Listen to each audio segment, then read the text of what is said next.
This is Brad Bird, writer and director of The Incredibles. And I'm John Walker, producer. Welcome to the commentary, and right away I would like to comment that we had different music for the first time for the opening logos, the Disney logo and the Pixar logo, written by Michael Giacchino. And we were concerned that if we had the usual Randy Newman music coming out of Boundin', that we were not changing the mood as much as we wanted to.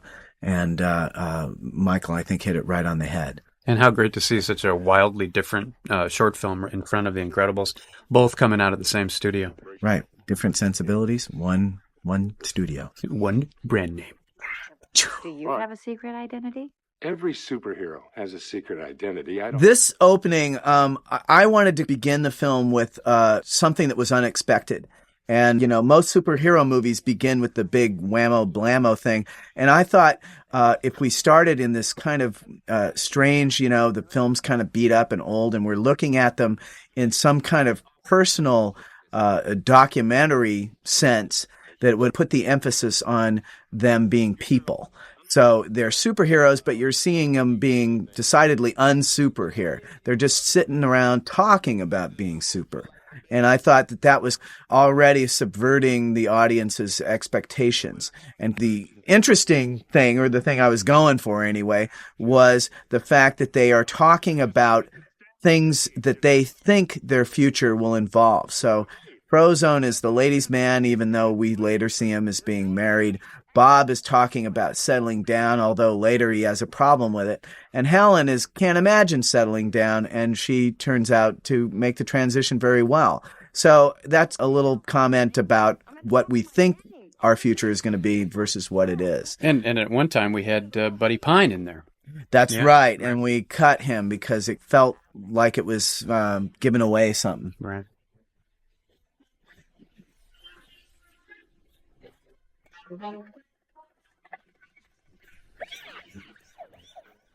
So now we are into the whammo blammo. So the idea here was that once everybody had settled down to this documentary thing, you hit them with a left and launch them into outer space. Right, and then the aspect ratio goes from 133 to 239, and suddenly the image clears up, and no the more sound gets big. Great. You don't have the sound coming out of the one mono channel. This was showing the golden days. So Janet LaCroix, who directed the lighting photography on all of this stuff, we talked about with Lou Romano about having this be more saturated in color and golden in hue to give the idea that everything was at its best in this time. And this is more comic booky kind of staging, bigger, and everything's kind of broader, and the colors are broader, and the poses are bigger, and everything's kind of the superheroes the way we're used to seeing them. And we certainly labored over the design of the Incredibile, which you only see in this sequence. Right. They did a great job on it. The amount of cheats to convert the car are relatively few, which is sort of amazing. Yeah. Because the car really does kind of change shape. So we do all this work, and then it goes by in like 2 seconds, and you just kind of go, can we create another 5 sequences where the car converts? Right. Get our money's worth. But I think that's the aspect of these films that is delightful, is there is enough detail in them that they can stand up to multiple viewings. And certainly Pixar is well known for going the extra mile for the amount of detail, nuance. Right. Yeah. And we'd always joked about it would be great to have the Incredibile scene later in the movie with a baby seat in the back with Jack, and, go into the grocery store, Somehow he managed to hold on to it. Yeah. He had it in the back, just covered up. Yeah. In fact, Teddy Newton, who did character designs with Tony Fucilli for the film, did a fantastic drawing in the earliest days of all the family or actually they were flying. Right. Everyone was that in my earliest version of The Incredibles, everyone could fly except Bob, and it was a kind of a sore point with him. And Teddy did this fantastic drawing of all the family flying, and then Bob like underneath them in a car in a station wagon, yeah, with his arm out With the his window, arm out, yeah, the fist up, yeah, That was- to the rescue, to the it said. rescue. Yeah, I had that drawing pasted to my door for the entire 4 years of the movie. To the rescue, because Right. I always felt like Bob in the in the station wagon with everybody flying above me. Thank you will suffice. Thanks, but I don't need any help. Whatever happened to ladies first? Well, whatever happened to equal treatment? Hey, look, wait. The lady got me first. Whoa! Well, we could share, I work alone. Well, I think you need to be more like. So right here, we're watching some, I think, extraordinarily good animation by Dave Mullins and Koreya Yoku on Elastigirl, and some wonderful stuff on Bob. Everybody kind of pitched into this stuff, so I'll never be able to keep up with it. Now, you just stay here. They usually pick up the garbage in an hour. Beautiful ice effects by Ma Kobayashi Kobayashi, here, yeah. under Sandy Cartman's supervision, and beautifully designed by Ralph Eggleston, the art director. And here's some fantastic animation by Carlos Baena. For some reason, the animators from Spain, we have two of them on this film, and they shared a room. They could do the most extraordinarily fantastic physical stuff. I mean, it's nuanced, it's caricatured, it feels weighty and physical, and it just, I got to the point where if I had something that was really hard to do physically, I'd go, we must go to Spain, go to the Spaniards.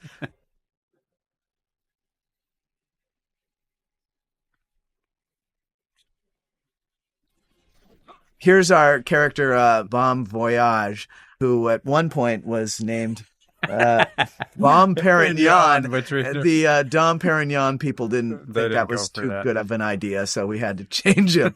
Dominique Louis, who is a wonderful production designer here at Pixar, provided the voice for Bon Voyage. And Jason Lee is doing the voice for Buddy Pine, who also does the voice for Syndrome, so he's playing himself 15, 20 years younger. Yeah, we were worried that he wouldn't be, we would have to use a kid.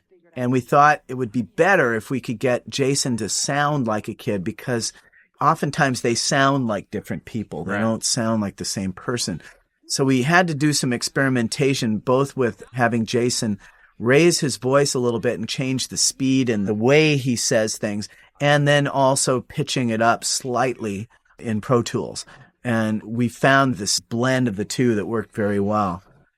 There's a lot of wonderful animation here by Andrew Gordon and Travis and all kinds of people getting in the flavor of this comic book moment where everything is kind of, the guys face each other and they say "Bon voyage" and "Monsieur incroyable," but it's all meant to be done broadly, and yet not in a way that mocks it. It's a fine line we're trying to tread here, but we don't want to do this in a campy way.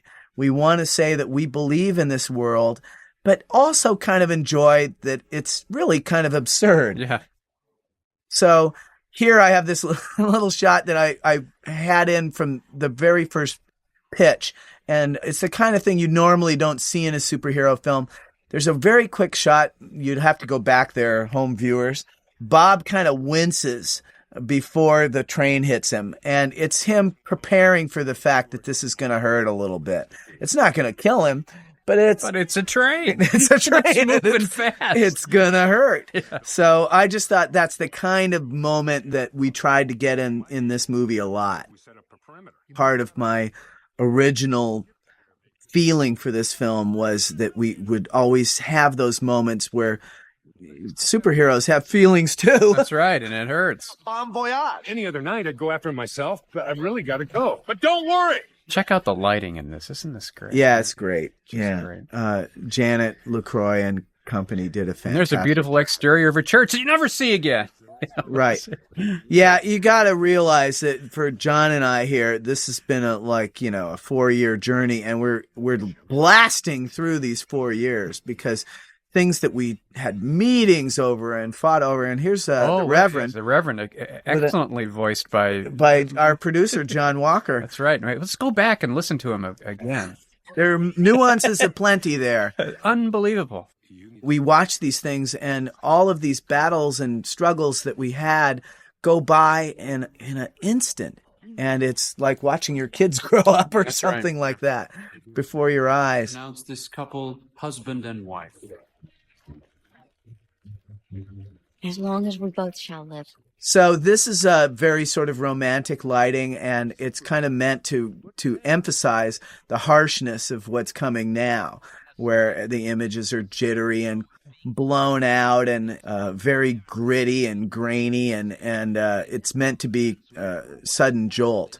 But unlike the opening, we're in full aperture ratio. So it's like we're looking at 1:3:3 old Academy footage, but we've zoomed in on it. So the grain is bigger, and it's got that old overcooked, dragged behind a car feel. 5 days later, another suit was filed by the victims of the L train accident. Incredibles court. And I love this use of, courtroom sketches in there. As Done well by- as Teddy Newton, who's the fabulous narrator voice here. Oh, yeah. Our character designer and overall crazy genius. That's right. Teddy Newton does the narrator. For some reason, he has a knack for doing these old movie voice guys. And sort of industrial film-esque. yeah, kind of, news on the march guy. The courtroom sketches were done by Peter Sohn. Pete Sohn, yeah. Who's an excellent guy that worked with us, as did Teddy on Iron Giant. And a shot that drove us crazy with all of these miscellaneous humans. Humans. And the thing is you won't even know, because if you do them right, nobody notices them. Right? It was just hard to do them so that no one would notice them. Right. I don't understand. I have full coverage. I'm sorry, Mrs. Hoganson, but our liability... Here we cut to Bob's current life, and I wanted to take a very different approach on the way this stuff was presented. I talked with Lou and Janet about desaturating all the color here. So it's almost like we've dialed down all the color that we saw in the prologue. It's kind of lost a lot of its life. It's kind of governed by Bob's feelings. Home has a little more color than the Insuricare stuff. And the other interesting thing that we did here that I think worked out well is I actually pushed the camera back in 3D space and zoomed in on this stuff so that it was flat.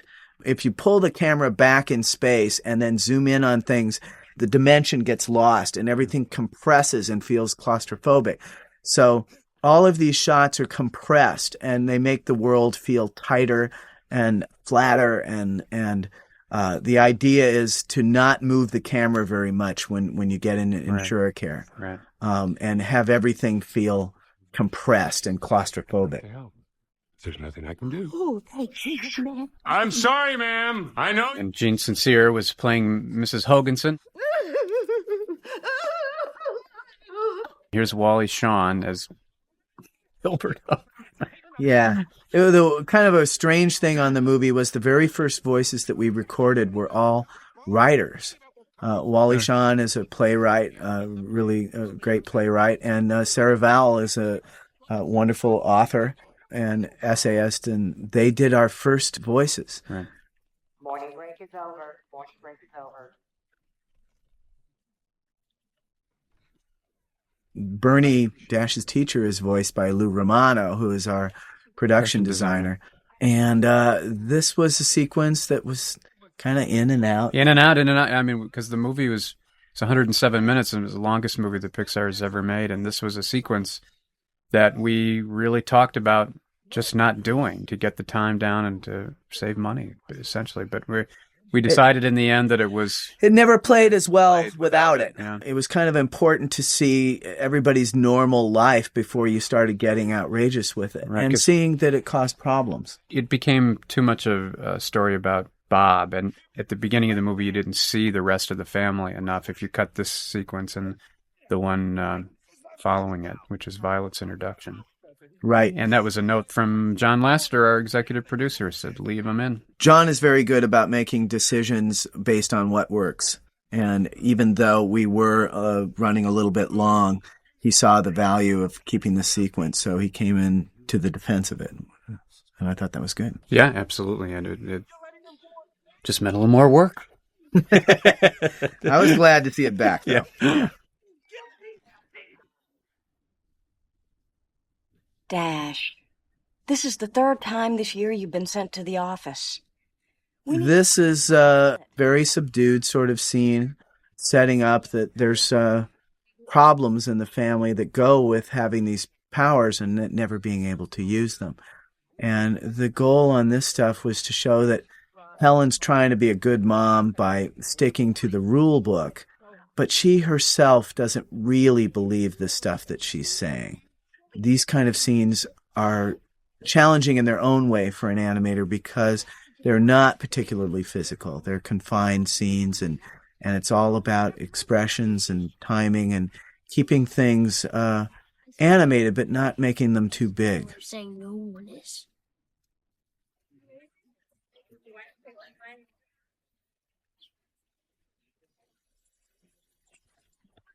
And here's our heartthrob. Tony Reidinger, who's been through a few designs.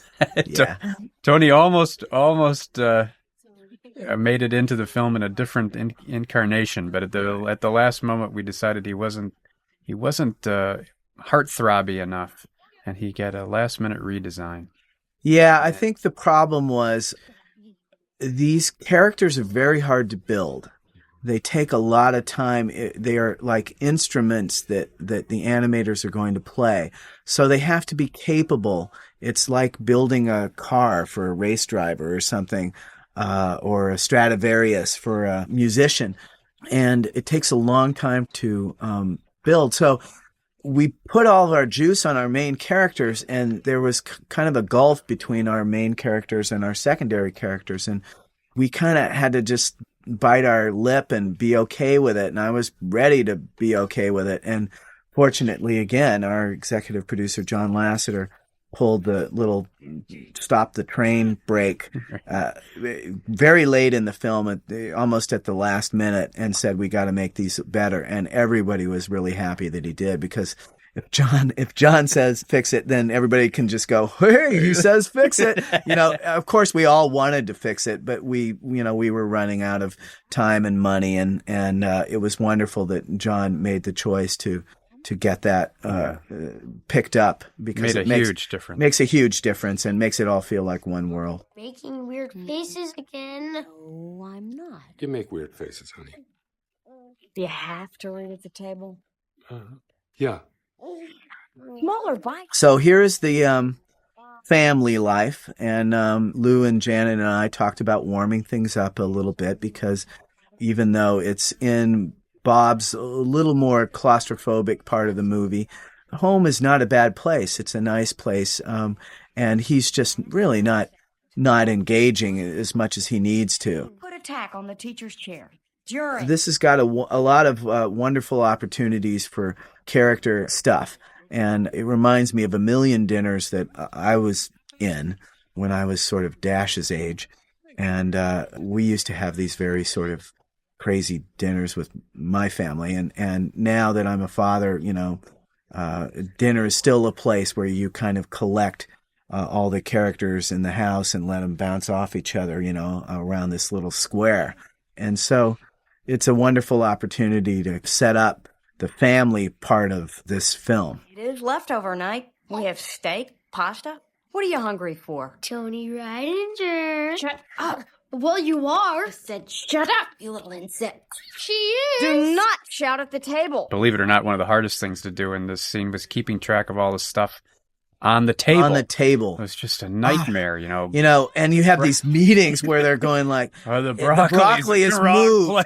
Well, the broccoli, there's no continuity on the broccoli or the gravy. Yeah, there was this thing that Nigel said at one point where everybody's at each other's throats, everybody's sick of dealing with digital food, and people are starting to yell a little bit at each other, and Nigel kind of raises his voice and says, can we please get back to the issue of the gravy? So I kept coming back to him with that one, going, please, can we get back to the issue of the gravy? But there was meat juice and gravy, and what about the peas? And where's the broccoli is moving? It's gone. It was there. Where did it go? Well, clearly the broccoli is next to Dad in this angle, and then finally it's just like, oh, forget it. Nobody's going to who care. Cares? Throw it around. Doesn't matter where it is. Well, we worked somewhat to get it. We got it to the point where you shouldn't notice it if you're a normal human being. That's right. But you can, if you want to, you can probably find some inconsistency. You can find food continuity problems in this film. We'll do. Good night, Helen. Hey, kids. Don't think you've avoided talking about your trip to the principal's office, young man. I would love to just stop at every instance and give each animator who did these scenes their proper due. In the first stuff that we did, and this is among the first stuff that we did, the film was broken up a little more, though, to give everybody something to do. So it's changing from animator to animator somewhat quickly. Eli Fucilli also did the voice of Jack right there, did this laugh, and we loved it so much that I wanted it to be in the movie. And he's the little son of one of our supervising animator, Tony Fucilli. Define cover, and what does Baron von Ruthless do? He starts monologuing. Anyway, I would love to stop at every instance and point up. In fact, right here is wonderful animation by Mike Venturini and Mike Wu Dog. Mike Venturini did Frozone, and Wu Dog did Bob in the scene. And this is a very atypical scene for animation. You don't get too many times a scene of two guys sitting in a car talking. And yet, if I were an animator, I would love to animate these scenes. And I tried to write something that would be interesting to animate. I think this is wonderfully contained animation. I think they hit it out of the park. I love this stuff. And beautiful lighting, too. People think of animation only doing things where people are dancing around and doing a lot of histrionics, but animation is not a genre. And people keep saying, the animation genre. It's not a genre. A Western is a genre. Animation is an art form, and it can do any genre. It could do a detective film, a cowboy film, a horror film, an R-rated film, or a kid's fairy tale. But it doesn't do one thing. And next time I hear, what's it like working in the animation genre? I'm going to punch that person. And you're using depth of field, which you use all the way through the movie, moving, foreground characters out of focus. And, a lot of people, when they do CG, want to take advantage of the fact that there's no light issues in CG in terms of depth of field. You can make everything deep focus like Citizen Kane. So a lot of people go, well, you can have infinite depth of field. Why would you want it otherwise? Well, I could see that for certain projects. Certainly it works fantastically well in Citizen Kane. But in this film, I wanted to use the focal length to focus you on what to look at. Other Pixar films have varied the focal length too. So it's not like I'm saying that we're inventing it on this. I'm just saying that oftentimes it makes things a little trickier to do because you're having to constantly pull the focus around like an action-filled live action film. But to me, when you're dealing out this much information and the film is got a lot of fast-moving scenes in it, it's one more tool you can use to direct the audience's eye. And so I wanted it in a lot of scenes. And you used it a lot. I did, and it was a pain in the butt because you were constantly having to send scenes back to get the focal length right. Well, all right, right here's one. Sure. We pulled the focal length on Frozone there. Now, I know. It's a great effect. Yeah, Mark Andrews, who did supervised all the storyboarding of the film. This was an idea that they had that they kind of had to sell me on. I was like, oh, come on, a bullet's not going to freeze in space, come on. The amount of, they were like, come on, no, it'll be cool. And they saw that I was kind of, there was a crack definitely open in the door, and I folded. So you made the copsicle. Yeah, the copsicle, yes. No, I had the idea of freezing the cop. Yeah. I just didn't have the idea of the bullet frozen in space. And that was the one they had to sell me on.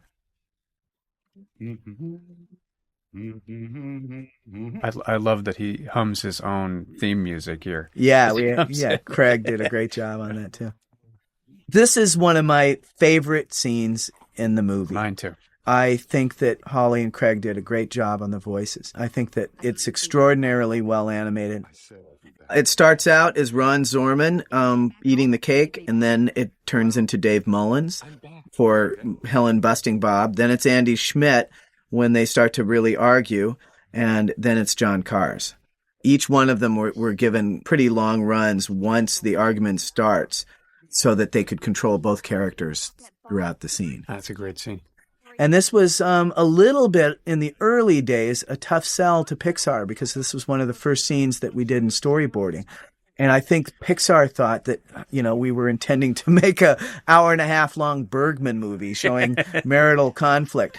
But to everyone's credit, when they saw how it fit in with everything else, they came right around and went with this scene.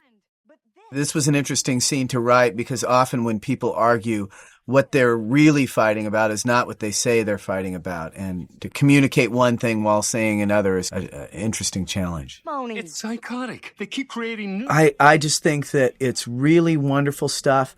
It is animated. It doesn't feel like it's simply reproducing live action, but it feels real and believable. He didn't stretch for a long time at the end of the fight, and he was too threatening to her. Yeah, people were feeling very uncomfortable with that moment.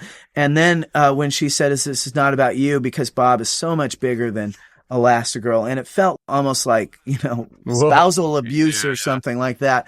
And I thought, well, wait a minute. I don't have to change the scene.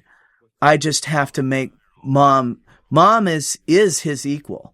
And so if she just uses her stretching to become physically, to kind of say, I will stand up to you. Right. And then, can tower over you should I choose to. Right. Yeah.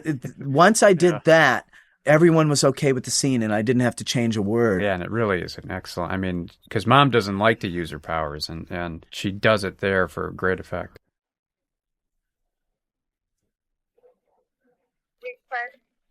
On plane number 158183. You will be got him yet? Then where is he? Mr. Huff would like to talk to his office. Now? Poor Bob, Yeah. He's the only guy whose cube is filled with a giant pillar. Yeah, He right. can't fit through the door. That was an early idea that somebody came up with. It might have been Ted Blackman or somebody. I don't know whether it was Lou or... But the idea was that his cube is the only one with a support structure on it to make it even more confining. Yeah. I'm not happy, Bob. Not happy. So there's a little cactus over Bob's shoulder there that is in the shape of Huff. And there's great little art direction things here with Lou Romano and company, where the chair kind of looks like it's frowning. The desk is kind of pointing out at Bob. All the little pencil things are pointed in Bob's direction. Can you imagine a more uncomfortable chair than the one he's sitting in? Right. And I've been in that chair many times. And, I was fired out of 2 of my first 3 jobs. So I relate to this stuff, where this very small guy is trying to tell you about life and and how you don't deserve to be in it. Yeah. So this is an abstraction of all the tiny thinking people in the world. And there are a lot of them. We've all run into them. And unfortunately, they're often in positions of medium power. They're never in the top positions. That's right. They're always in middle management. Right. But I like the idea of this big superhero having to listen to this little blowhard and being powerless when every instinct in his body tells him to get out there and mix it up. Right. Look at me when I'm talking to you, Par. That man out there, he needs help. Do not change the subject, Bob. This is some wonderful animation by Tim Hiddle. Well, let's hope we don't come. Again, I apologize to all the animators I'm not mentioning, but everyone did an extraordinary job. Oh, and this is interesting. At this point, I wanted to go to wide-angle lenses. The minute that Bob started to move, and be active again, I got the lenses away from being flat and I started moving the camera a little bit because I wanted to get just a taste of Mr. Incredible again. Right. And then we're back into the flat lenses and the symmetrical compositions. I like the way the little files bounce when he hits them. There's a little Tony Fucilli animation there. Yeah. Of Bob grabbing Huff. Tony, I want that scene. I think Tony was working out some past issues in that scene. So here is another kind of not typical scene, I think, for animation. It's just two guys walking down a hallway talking about problems. There's some good animation on the orderlies there, and that you don't normally notice. Rick Dicker here, our poor government worker, is voiced by Bud Luckey, who's an old-time Pixar guy. I think was one of the principal designers of Woody and Toy Story, and directed Bounden, that is also on this DVD.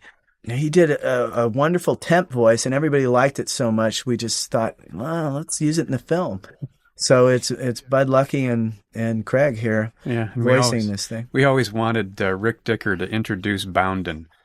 Yeah. We had this whole really abstract opening of Rick Dicker coming into his office late at night, pulling out a bottle of booze and a banjo. Starting in on Bounded. And I don't know why it wasn't done. I think it's kind of a weird idea. Yeah. Amazing, I guess. Me too, kid. At this point in the story, Bob is feeling like the world is tightening around him, and he's a very defeated guy. So, and boy, talk about Pixar detail in this sequence. There's a ton of it. This was our first sequence, really. All of the different posters and newspaper clippings. Mr. Incredible memorabilia. Right, and my favorite is Mr. Incredible Sings. Oh, yeah. That's his, William Shatner album. That's right. Yeah. Up on the wall there someplace. Yeah. There's actually a really good graphic there. Yeah. But yeah, the walls, you could definitely linger this camera around and catch a lot of details about Bob's life. There's shots of him in Frozone at some benefit or something, and they're in their superhero outfits. Hello, Mr. Incredible. There's a wonderful, subtle little effect right here. I wanted to imply that this was a 3D lenticular sort of image. So Rick Sayre and a bunch of geniuses here at Pixar figured out how to simulate sort of a lenticular effect. And I almost wish we used it a little more. I wish the camera angles showed you it a little more. It is there. Yeah. But the camera has to move in order for you to see it. What? Dinner's ready. Okay. Although it is contained within an isolated area, it threatens to cause incalculable damage. So here I wanted the filmmaking to be jumpy and busy and kind of moving around a lot, because I wanted it to reflect the fragmentary absorption of Bob, constantly trying to pay attention to this thing, get the details down, and being pulled out of it by Helen, who's, wondering what's going on in there. And again, it's that juxtaposition, which it was so important in so many scenes in this, of the mundane and the fantastic. I mean, he's been given chance to return to his old days with this fantastic mission. And at the same time, Mom's outside the door, telling him that dinner's ready. Here's this glorious music cue by Michael Giacchino coming around, and Bob being able to see the possibilities of returning to his great life. Right. And we wanted to light this with this golden light and have him really connecting with all the things that he loved about his old days and feeling like it's within his grasp again.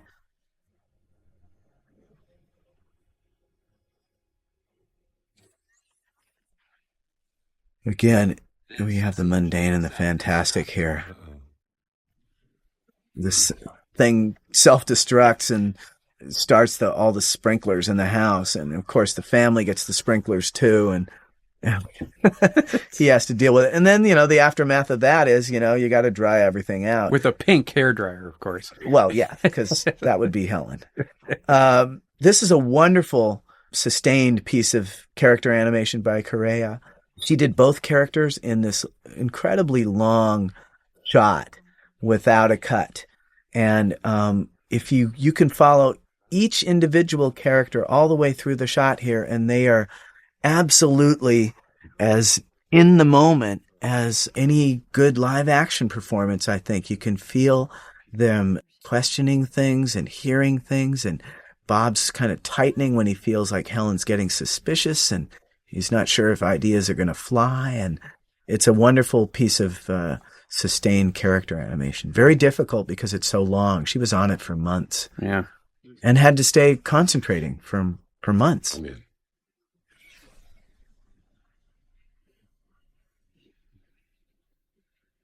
The Omnidroid 9000. The ride is really starting now. I mean, we're going to the island. He's suited up again. It's, the movie starts to go down rails at this point. Some great graphics here designed by Mark Holmes and put it up on screen by Andy Jimenez, who's one of our directors of photography. Did a lot of the previs planning for the film. I like it because this screen is kind of between the two guys, and yet we're not highlighting it. Difficult to track, although we're pretty sure it's on the southern half of the island. Oh, one more thing. Obviously, it represents a significant investment. You want me to shut it down without completely destroying it? You are Mr. Incredible. So here we are, Bob's feeling very heroic, and once again, the mundane is raising its head, and he's got to deal with stuff all of us middle-aged guys got to deal with. And here's Elizabeth Pena as Mirage. Fantastic performance. Yeah, she has a really great voice, and she was absolutely the first person I thought of when we were looking for somebody to do this character.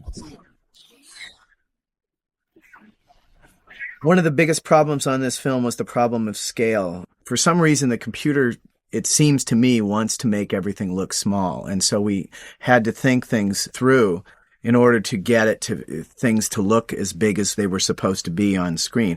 I often felt that the computer had an agenda, almost like HAL 9000 in 2001, and the agenda was it wanted everything to be small, weightless, plastic, rigid, and clean. And we had a whole movie where we needed things to be big, heavy, lots of textures, pliable, and dirty. So we were fighting it every step of the way. And it was like, Dave, I want to make it clean. I want things to be small and weightless, Dave. You're endangering the mission, Dave. I don't think you know how to direct this movie, Dave. Nigel and everybody did a fantastic job dressing all this jungle stuff. I mean, Tom Miller. Tom Miller, yeah. It was our king of the jungle. King of the jungle. Yeah. And, we had all this incredible amount of detail here and all these leaves and things that were designed. I mean, they didn't just happen. The idea is to show that this thing is threatening here, but that Bob has actually still got a lot of his chops. And it sets up that this world is threatening and he can get hurt a little bit. We're doing a lot of stuff very quickly here. Right. And there's a lot of really terrific animation. And I remember you talking about Bob sneaking around in this and in the subsequent scene where he sneaks into the base, that the movies don't have people sneaking around in them anymore. That's right. I want some sneaking around in my movie. Yeah. I think that people are in such a rush to get the action sequences going fast that they forget that there's pleasure to be had in the sneaking around part. You're taking a look at where you are. Yeah. So I have a few sneaking around sequences in here, and I don't think they're a waste of time. Once he jumps off the cliff there at the about 20 seconds before this, it goes to Angus MacLean, who animated both the Omnidroid and Bob for this whole section. And there's some wonderful effects animation, but this is really kind of a big, long, involved piece of animation, and Angus took it all on himself, which is pretty amazing because it's a lot of stuff. And you've got your classic fantastic and mundane. In the middle of the big action fight, he blows his back out. Yeah, right. And the climax is the chiropractic move that puts it back together. Yeah. I had that gag in from as long as I was pitching the movie. I pitched that gag as part of my original pitch. And the reason I would stop for a detail like that is to try to keep reinforcing the idea that it's the mundane and the fantastic. There are a few of them that were all part of the original pitch that showed up in the movie. And normally in a pitch, you're only doing the broad strokes, but every once in a while I would stop to point out a detail because I felt like it was important to know the tone that I was going for. There also, I think, is wonderful lighting and all of this stuff. And Lou did a wonderful job of orchestrating it going from sunlight down into the lava, and into this dining room. And Lou and Janet and I really talked about how the color moves from one thing to another.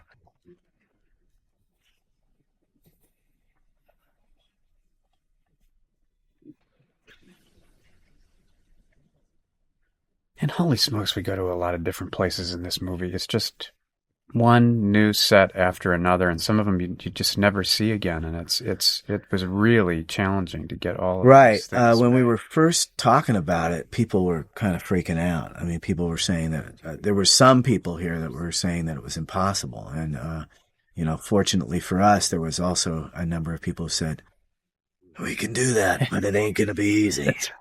And, I think that we were able to pull it off without breaking the bank simply by pre-planning the daylights out of it and then not deviating very much from our plans, because a lot of these sets don't really work if you're not in exactly the positions that we pre-planned. There's a lot of virtual stagehands just off the edge of the frame. They're holding something up. Yeah.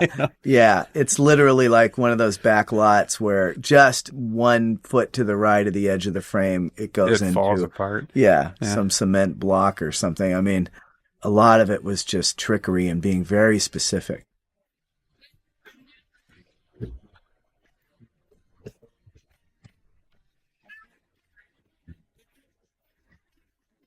And is this great music here? This is just fantastic. Yeah. Michael Giacchino did a wonderful job with the score.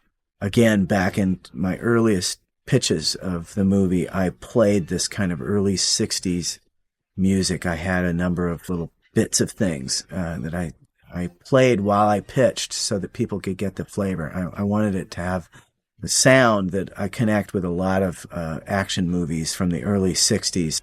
Michael catches that flavor without being limited by it. It reminds you of those kind of scores, but it's brand new. Yeah, it's just great. Yeah. And I think that the musicians had a wonderful time playing it. Mm-hmm.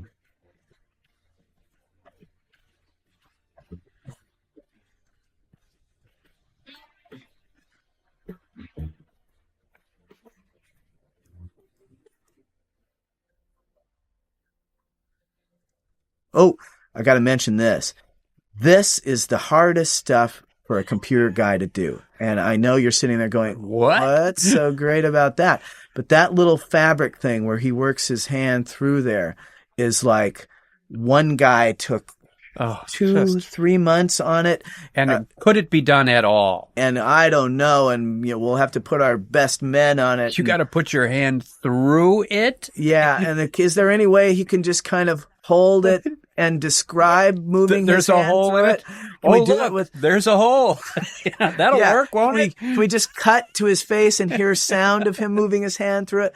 They so wanted to avoid that shot. And I said, no, the point of the story is that he's torn his old suit and he wants to fix it. Quite well, my God, no complaints. But, it is not the same at all. I guarantee you there are about 15 people who, during this sequence here, all they do is watch that suit that Bob is carrying in his hand because the simulation on that has been so difficult that it's like, oh, yeah. Let that thing move, man. Yeah. And now, and toward the end of the film, when all this stuff had been figured out, it was a no-brainer to approve these scenes. But all this stuff of hair and fabric, I mean, not just the stuff in his hand, but the stuff he's wearing. Right. The E's hair, the fact that her lenses are slightly blowing up, her eyes and making them slightly larger. There's some magnification there. All that stuff has to be engineered and figured out. And this is another big scene. Whoa, my God. Did you see that? But it's really good, and it's so good that hopefully no one will notice it. Yeah. From your side of the fence, being a producer that has to pay for this stuff, it's a no-win situation because if we do a fantastic job, nobody notices. You push too hard, darling, but I accept. I think we're overriding a lot of good work here, and we're not talking about these great sets that Lou Romano designed along with a lot of members of the art team. This big frieze taking up that whole wall there was painted by Paul Topoulos, a beautiful job. And then it was displaced to look dimensional. Powers. Nice man. Good with kids. Listen. These places, a big elaborate set. It's tasteful, it's Bauhausy in its elements, but it also aggrandizes heroes. The frieze and the big sculpture outside with the waterfall is all about the heroes and the gods that she wishes she was still designing for. It's wonderful that everything's big too, because she's so small and yet her personality is big. So of course her place would be big. Right. I love the way the sound changes when they walk into this giant room. It sounds cavernous. Here we are. I only need a patch job for... Wonderful animation by Andrew Gordon on E for a lot of that stuff. And Rob Russ did some animation, and there's some good Bob stuff in there. Listen, I could spend the entire commentary praising people, so I beg my crew's forgiveness if you're not mentioned. It's impossible to... you're going from one group of talented people to the next every moment, and all of you did a great job. So I'll just say all of you and get myself off the hook. Hundreds of people worked on this film, so it's yeah. Check the credits. I thank you all. We thank you all. Short notice, but duty calls. I think the animators, we really set a challenge for them in doing this stuff. Humans are notoriously difficult to animate because everyone knows how they move. You don't simply want to reproduce reality because there's nothing specific or interesting about that. But you want everything to be believable. You want to believe that these are living things that have feelings and pasts. Some wonderful animation by Dave Devan in there of Mom talking to Dad, and you can see all this regret on her face. Here, or more mimosa? Don't mind if I do. Thanks. The feeling is very different this time in The Man of Jet. It's all about the sort of high roller, welcome back to Vegas, Bob. Right. Please take our excellent presidential suite here and feel free to order up anything you want. So it's all about selling the sex and allure of this island paradise. Right, and we have some of our most beautiful shots in this whole sequence. I mean, just gorgeous stuff.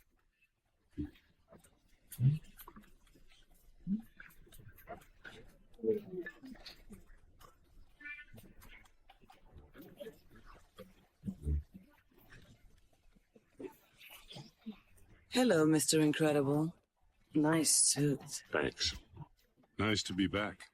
The effects guys, again, Sandy and her team did a wonderful job on the jungle waterfall here. And that underwater shot where the Mantajet comes into the bay, another one that was incredibly difficult to execute. Water is a very tricky thing to do in CG. And again, it was when we showed the number of things to people. Oh, yes, we're doing water, and we're in outer space, and we're underwater. There's some explosions underwater. And there's explosions underwater, and the fabric underwater. And could hair you underwater. simulate hair, please? And just the volume of stuff just knocked people over. But the proof is in the pudding. Here's another set you see just once. That's it. So here's Helen coming to the door, and she's just trying to vacuum the hallway, and she kind of lets her vacuum probe into the room a little bit. Big mistake. Yeah, and you hear all the schmutz and things going in there, and she goes, ugh, because she's got to do the whole room now. like where you see some dishes in the sink and you come down thinking you're going to be a good guy. It's 11 o'clock at night. Everybody's asleep. You wash the 2 or 3 things in the sink and you open the dishwasher and the dishwasher is filled with clean stuff that you now know you must unpack. And it's just, ugh. So it's that no good deed goes unpunished bit. Yes, it's been a while. Listen, there's only one person Bob would trust to patch a super suit. This is some of the first animation of the women in the film that we did. The Helen stuff is animated by Dave Mullins, and the E stuff was animated by John Cars, and they're both great scenes. And what I like about Helen's scene is that, you know, she's completely thrown off by E. She's used to being in charge, and E throws her off completely. Okay, goodbye.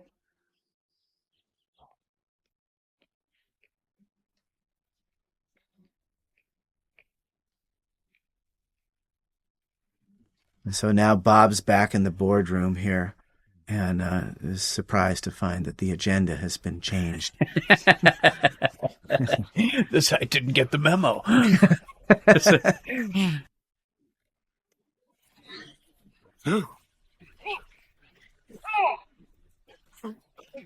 It's bigger. It's better. Ladies and gentlemen, it's too much. This is the official entrance of our Syndrome character. Right. We wanted to give him an entrance where he's absolutely in control, and Bob is kind of wondering, what the heck is going on here? Who is this guy? Yeah. Why is he wearing this costume? After you trashed the last one, I had to make some major modifications. Sure, it was difficult, but you are worth it. I mean, after all... He gets a hint here and is not made comfortable by the memory. And it's not incredible either. That ship has sailed. The idea here is to have our villain be a little bit sympathetic. The roots of this problem go back. Bob made a mistake back then, not treating the kid with a little more grace. And the idea that I was trying to go for here was that we don't often know how simple things, how big of an effect they can have. There are a lot of people, whole countries who want respect, and they will pay through the nose to get it. How do you think I got rich? I invented weapons, and now I have a weapon that only I can defeat. And when I unleash it... You sly dog! You got me monologuing! I can't believe it. It's cool, huh? 0 point. This is an idea that was of this 0 point energy that I originally wrote for an opening that we didn't use that you'll find on this DVD. And I was just love that he loses him. It's again the mundane, yeah. So there's a fantastic water simulation here by Martin Wing. What I was going to say about the 0 point energy is I had some kind of corny name for the, Amoeba Ray or something like that. That would have worked fine. But when I was researching it on the internet, I found that there was actually a thing called 0 point energy that essentially does, in many respects, what is represented here. It makes heavy things kind of weightless. And it's something that they're actually working on, which bends my mind.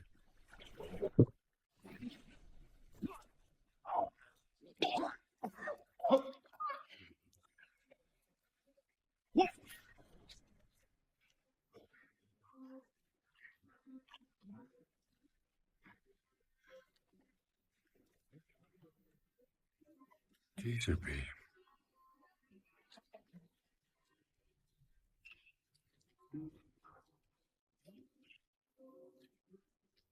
That was a very difficult thing to get right, that Chronos shot. That Chronos shot, yeah. See it.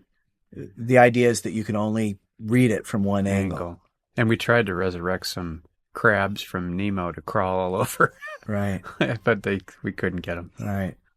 The idea of Gazer Beam skeleton being in the cave was one of our story guys, Max Brace, suggested that. I had some other thing in there, and he suggested it. I thought that was a really great idea. We incorporated it into the film, and it ended up being a great little condensing thought.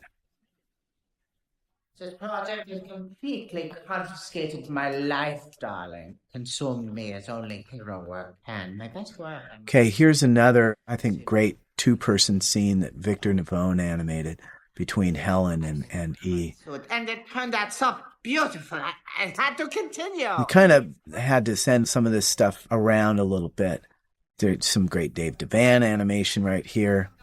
But I feel like we all lined up in terms of how these characters move. We came to an agreement what kind of walks they should have and how they carry themselves. And I think it's seamless in terms of everyone always feeling consistent, even when they move from animator to animator.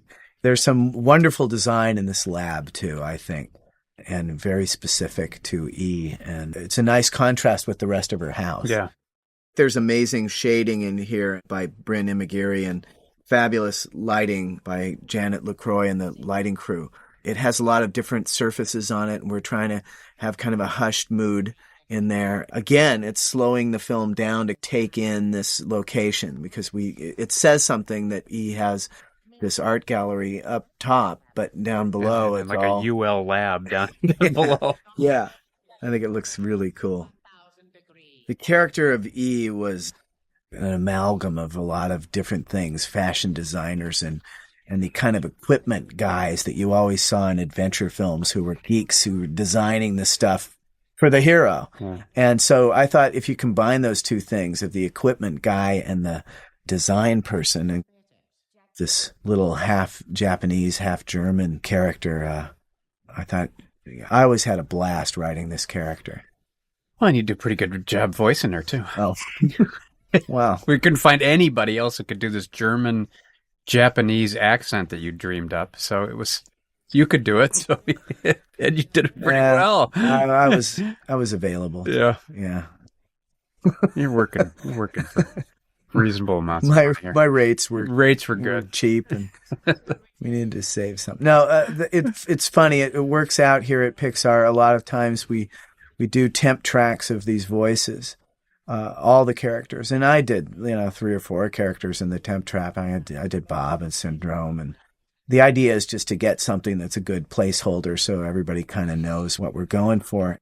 But some of the time, people like the voices that are in the temp reel as finished voices. And there's a number of people at Pixar that are it's great. Kari's voice is Brett Parker, who's one of our animators. The Pixar players are all over this film. Men at Robert's age are often unstable, prone to weakness. What are you saying? Do you know where he is? Of course. Do you know where he is?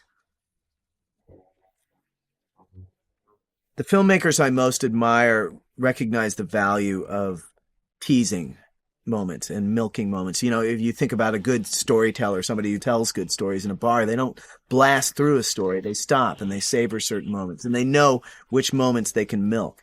And all of my favorite filmmakers have the confidence to slow down. And versus, I won't name names, but a lot of successful hacks who, by having rapid fire editing all the way through, never have to deal with the issue of, is anybody paying attention, because they keep throwing stuff at you.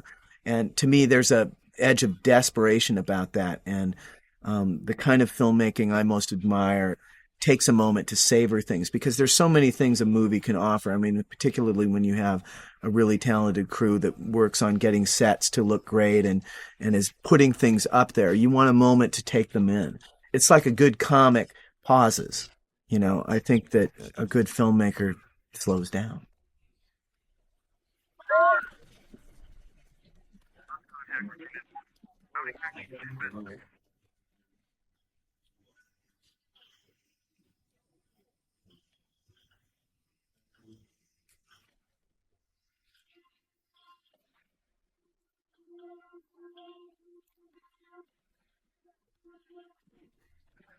Oh, and this is one of my favorite pieces of animation too. We had all sorts of stuff in there too, where they were guard was crying over his buddy who was down. It was like we got way out of hand. Oh yeah, Jim Murphy did Bob there, and Victor Navone did the guard who gets clocked. And Victor loved the assignment so much that he did like 7 different versions of the guard getting hit. I mean, and it's really, I think it'll be on the DVD, but it's like variations of a theme. It's like, like a painter doing number 7, number 8. And collapses in grief. Yeah. And they're all hysterical. When that particular dailies session came up, he just kept presenting them. And I had my choice, and I just said, we got to go with number 3. Although number 4 has its fine qualities. That's right. This sequence features some wonderful animation by Carlos Baena. And again, any kind of really hard bit of physical business, you go to the Spaniards. Go to the Spaniards if you have an impossible thing to put on screen. And it's just really physical, and this rock feels really heavy, and yet Bob feels really strong. And that's a very difficult problem for an animator.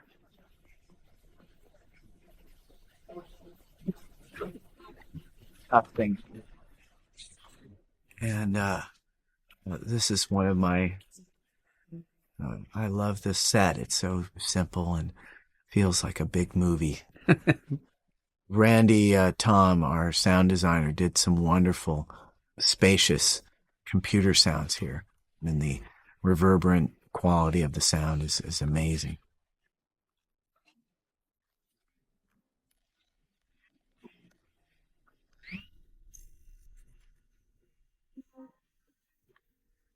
Bolan Bushiba did both characters here. He was a hand-drawn animator who, this is his CG debut, and did wonderful animation of E and Helen in these very contained scenes. On a business trip, a company retreat. My records say his employment was terminated almost 2 months ago. These still shots of all of these superheroes were really quite difficult to do because they're completely modeled, shaded characters.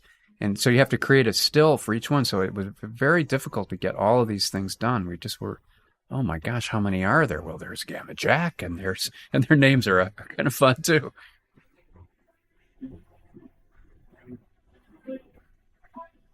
Here I wanted to give the feeling that Helen was being drawn in closer to E.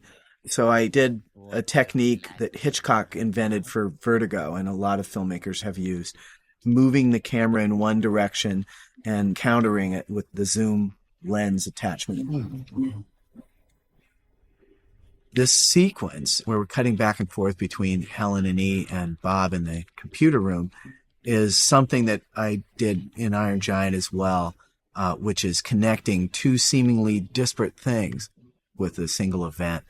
There's a part where in the Iron Giant where he gets caught in the power lines, and you keep cutting to Mom in the house, and you go, how are these things connected? And then he trips in and the power goes out.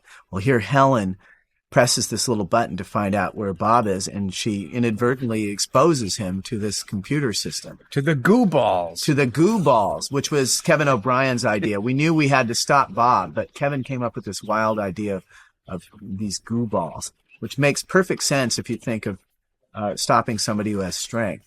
But this was all animated by Dylan Brown, who did this whole thing of Bob getting hit with the goo balls. And it was done as one long piece of animation. And then we put in multiple cameras all over the place to get the rapid cutting. And I think it worked out really well. So now we're back to our mundane reality here. And E is tolerating watching one of her superheroes crying and just suffering through it. And I love her little incinerating garbage can there. Yeah, well, and the fact that she has toilet paper, I wanted her to have toilet paper because she's someone who would not have Kleenex. There's no crying at E's house. There's not crying at E's place. And there's some wonderful animation here by Doug Frankel. I also love the design of E's kitchen here. A weird contradiction of E's character is she's very tiny, but she dominates these superheroes. The only time you see Helen really flustered is when she's dealing with E. And it's capturing the essence of somebody who's so confident that they blow over everybody. Back tonight, late. You can be in charge that long, can't you? Yeah, but why am I in charge again? Nothing. Just a little trouble with Daddy. You mean Dad's in trouble? Or Dad... This is about taking care of the last minute details, and has some more animation that I really enjoy. Bryn Imagiri did a wonderful design of all these textures and things that are on the wall. The painting that's behind Helen is something that Bryn did. all the bed sheets are designed, and in CG you actually have to pick out the quality of the fabric. Hey, Snog, thanks for getting back. Ron Zorman did an extraordinary job on this scene, which goes on, and Patrick Lynn and I worked out this very long, involved scene where the camera keeps moving around, and it has to keep catching different pieces of the action because everybody's talking at once and kind of feels seamless. And I think it's a wonderful piece of animation and a nice piece of camera work as well. And it's great the kids really start to come in their own in this part of the film. You know, it's like we're back to them and their powers and what they can do and what they can't. Snug, I'm calling in a solid you owe me. What do you need? A jet. What do you got that's fast?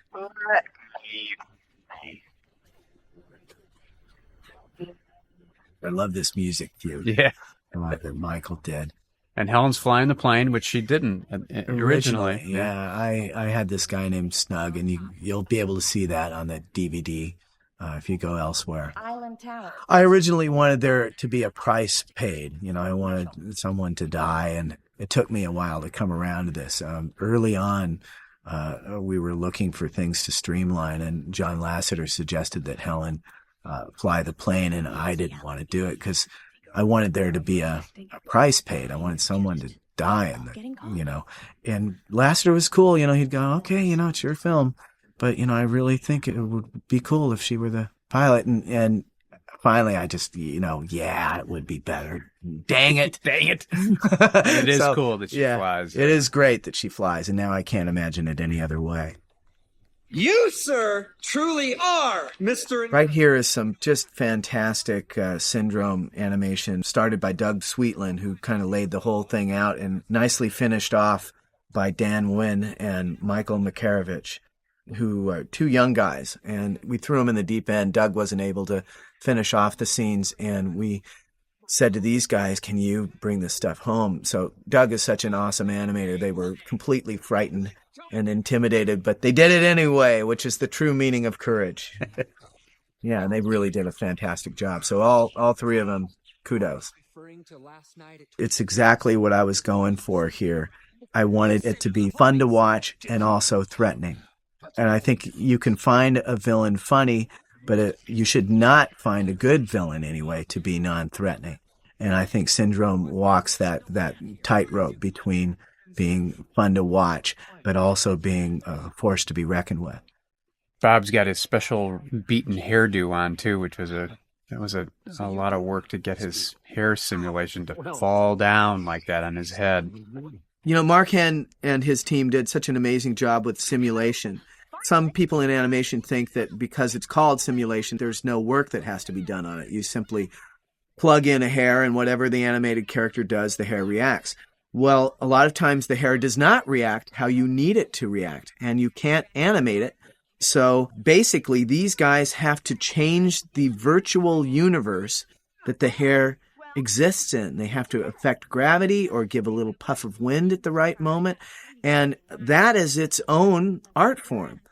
And these guys are geniuses, and they did a fantastic job in this film. And they have to translate the direction. I mean, the director says, I'd like the hair to move over here. And they hear that, but what they have to say to themselves is that equals Mars gravity and high barometric pressure and a 40-mile-an-hour gale wind blowing in from northeast. the north. A nor'easter. That's right. And then, but only this nor'easter can only last for 0.02 seconds. Press go and hope it works. You know, wait for a half hour and get it back and go. Ugh. Too much barometric pressure. Yeah. Off 909er transmitting in the blind guard. Disengage, repeat, disengage. I really had a blast working out this sequence with Mark Andrews and Kevin O'Brien and all the storyboard guys who did this. We really went in, and I wanted to make this a nail biter. And, Andy Jimenez and Patrick Lynn did some great jobs with planning all these bouncy camera moves and making it feel like it's really happening at the moment. Holly Hunter did a great job learning the brevity, the pilot lingo that they use in military situations. And Mark Andrews was, of course, our guy to go to for that. But she wanted to know what every single thing meant before she recorded it. And, we explained it to her, and man, she invested herself 400% in it. And the animators had a tremendous challenge to match her intensity. She was so into it. Disengage, repeat, disengage! There's some wonderful animation by John Cars here of Helen and Violet. When you need intensity, nobody can do it better than John Cars. And I love that the plane is rocking and that they're reacting to the rocking plane here. And I love this great addition of Violet actually trying to do the force field, because that wasn't in for the longest time. She was just, this little shot there where she's trying to make it, trying to help out, but she just can't. And it really pays off in some subsequent scenes with her. Right. This shot was one of the hardest to do in the movie. We had a million different elements, and we wanted it to make it feel like it was happening simultaneously. We had Helen stretching, and we had hair simulation, and things blowing up. 3D clouds, and wind, and and here she becomes a shoot. Oh, let's see. That took a while. Yeah. Rob Russ did some amazing animation there of Helen converting into the parachute. This is all hard. I don't. Now the parachute goes into the water, which is so now you got to intersect the water air, and that's wet now, and people are just ready to give up. Oh, and by the way, we wanted to crash the plane into it again. Fuselage, so we got and this is animation that Rodrigo did. Again, it's tough physical stuff. Go to Spain. I feel like we're just devolving into this litany of, this is hard, this is hard, this is hard. We'll stop doing that. Yeah. Because the whole movie was really hard. It's just a laundry list of hard to do stuff. And ultimately, you know what? The audience, it shouldn't even think about it. Right. We're just sitting here going over it, going, oh, remember that? Oh, remember that?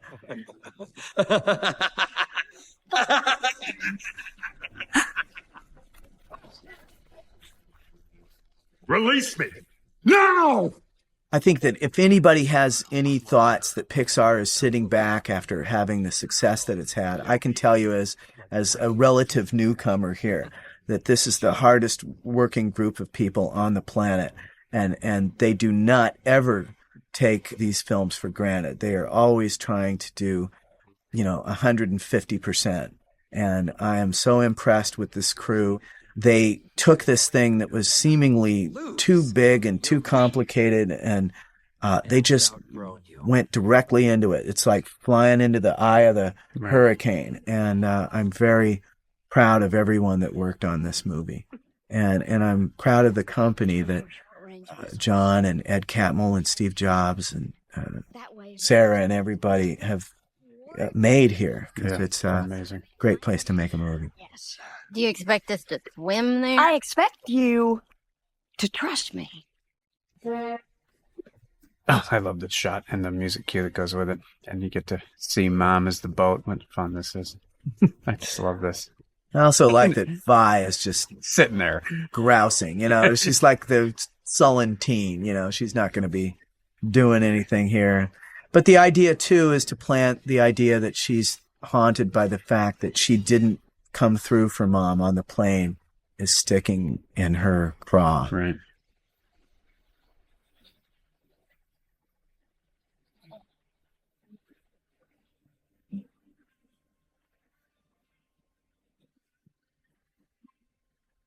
I even had a shot, and I don't know why I didn't put it in. I kind of feel like I should have had it in.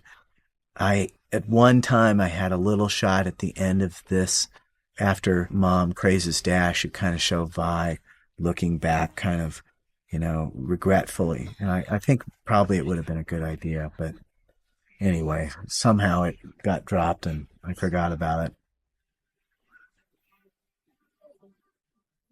Again, I credit the effects guys and the lighting and the animators here. Jeannie Santos did a lot of this animation, getting it to feel like a real ensemble scene. You heard her. Part of the reason I wanted to write this little speech for Helen to tell the kids here was that there's expectations for animation. And, you know, you make this connection with animation and superheroes, you think Saturday morning. And Saturday morning, they have these very strange shows completely designed around conflict, and yet no one ever dies or gets really injured, or there's no consequence to it. I think that came out of, you know, a team of psychologists determined that it was bad for children. And I think just the opposite. I think that it's better if kids realize that there's a cost, and that if the hero gets injured and still has to fight, it's more dramatic and it's closer to life, you know? I wanted to say that this was a different realm. This is not one of those films where we're going to put a pillow around every experience. Mom, what happened on the plane? I'm sorry. I wanted to... Here's some fantastic animation by Cameron Miyazaki that is incredibly subtle stuff, very difficult to do. Polly and Sarah did a great job vocally here, and Cameron just absolutely nailed it. These very subtle little expressions and eye darts and little hesitant blinks, and you can really see stuff going on in the heads of these characters. Right. And she gets her hair behind her ear, getting ready to take on her. And we wouldn't say we would talk about how hard it is. No, I'm just saying it's a great thing to see her face. Right. Yeah. You know, and simulation guys, you know, killed themselves.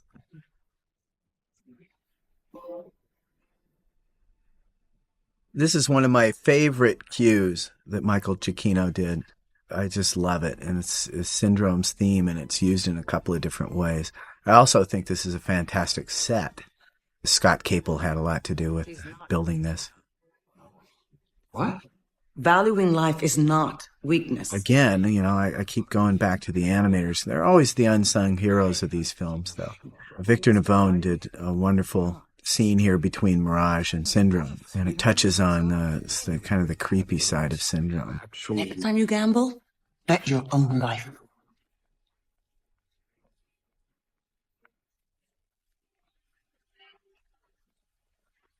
This sequence has Helen going back to her Elastigirl mode, and I was always really intrigued with this idea of someone who had embraced motherhood really having to call on some old skills and being great at it.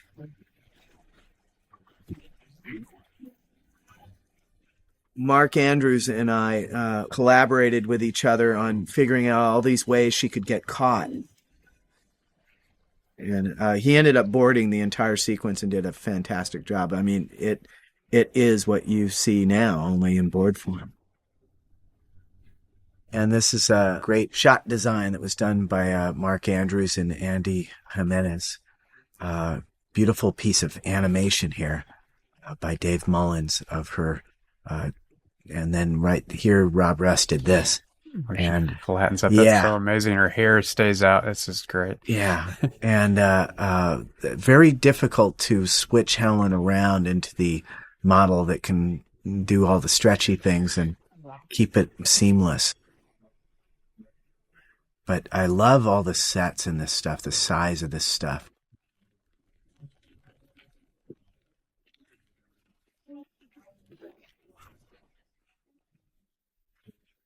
Oh, this gag was in my original pitch. That was part of my original pitch was, you know, I always see women being hypercritical of their own bodies. And, you know, most men are just, hey, you look great. You know what I mean? You're a woman, you know? So I see that as, you know, I had 3 sisters, and I just see that women are way too critical of their own bodies. Men are just grateful that they're around. That's right. Trust me, this whole sequence of her, stretching actually becoming kind of a problem was something that Mark Andrews and I worked out. And the first stuff of her being in the base, storyboard artist did it, and it was very plain. And I said, no, you don't understand this stretching has got to be a problem, you know. What if she gets caught between doors? And so at that point, Mark and I just grabbed it, and this is very much the way Mark boarded it. Some of my fondest memories on this film is sitting down with Mark and figuring out how many ways she could get screwed up. Get screwed up. And it's wonderful animation by Sean Krause in there of her getting all trapped.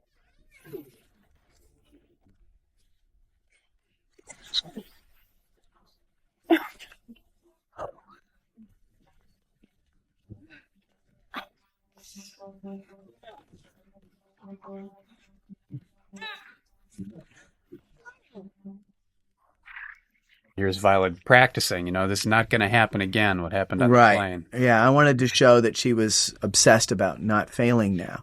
And so it's really kind of a character change for her. Wonderful lighting in this section by Janet Lucroy and company, and wonderful animation by Dave Devan.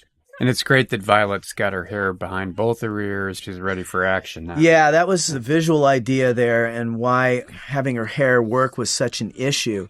As a filmmaker, you're always looking for ways to say things visually. And having her hair start out in front of her face like something she's hiding behind, and then gradually get pushed back, and even having Mom push it back in the Cameron Miyazaki scenes was key to showing what's going on with her.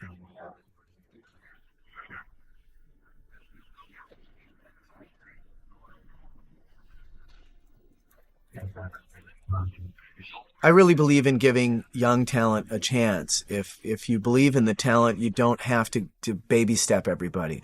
In my first animation job, I had the misfortune of working under a director who really underestimated a lot of people and constantly was hobbling them with low expectations and very patronizingly telling people, you're not ready for this and you're not ready for that. And I think that it really put a fire in me that once I got to be a director, that I would be exactly the opposite, and I would give people, talented people who were inexperienced, challenging scenes. It's become a personal cause of mine to take inexperienced animators and throw them in the deep end and see if they can swim. And this film was no exception. I gave some very challenging scenes to some very inexperienced animators who were just happened to be very talented. And it scared the bejesus out of them.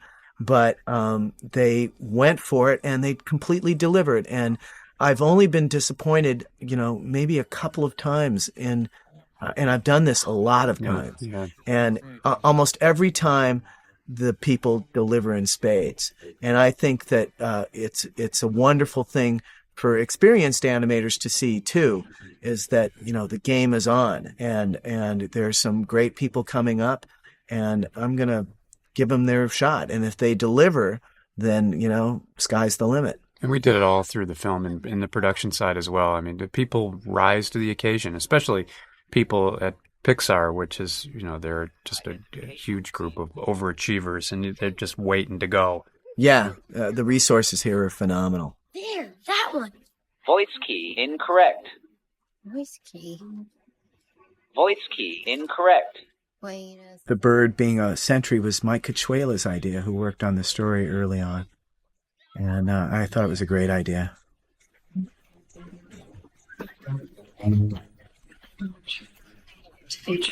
Alert. Intruder alert.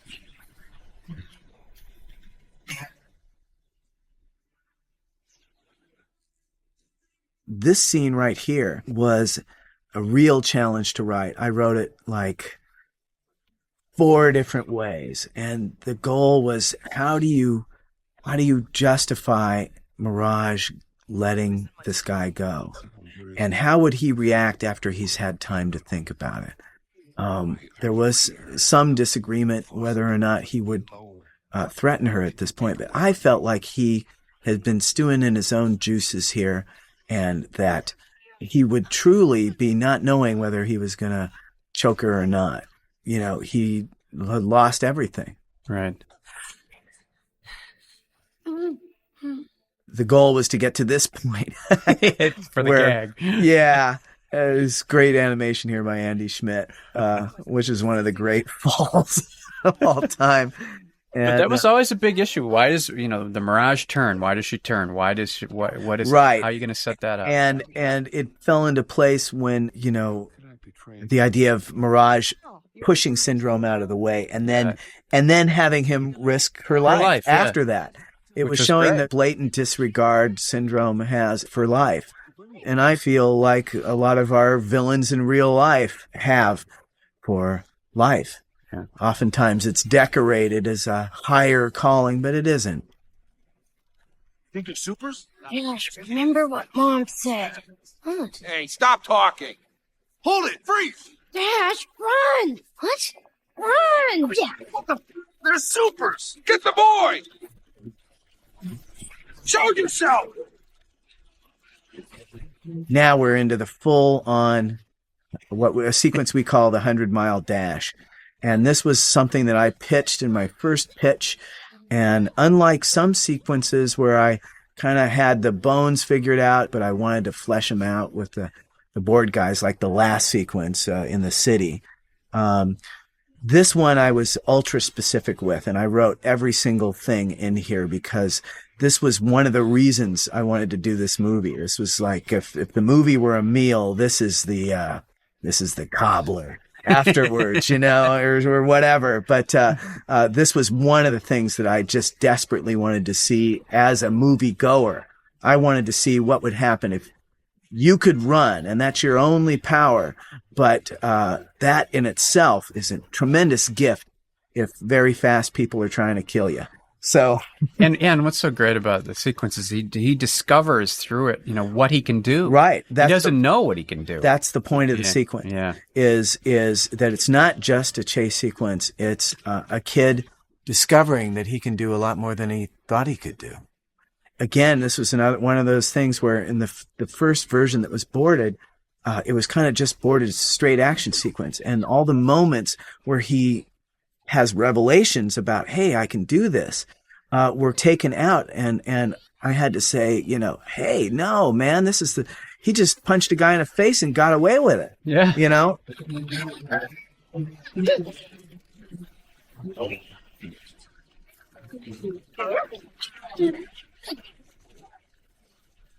This whole sequence goes between terror and exhilaration, because he's absolutely afraid for his life and full of adrenaline, but he's also just marvels at what he himself can do. So he's constantly going back and forth between, man, and I love doing this kind of stuff. Ted Mathot with working with Mark Andrews boarded this beautifully. Andy Jimenez did great shot planning. Patrick really brought it home. The effects are great. Michael's just kicked down the door on the music cue. Yeah. And this was one of the most fun things in a movie full of fun things. And the idea was having the sequence where he's basically screwed until the last second, and then the fact that he stops actually saves him. Yeah. Yeah.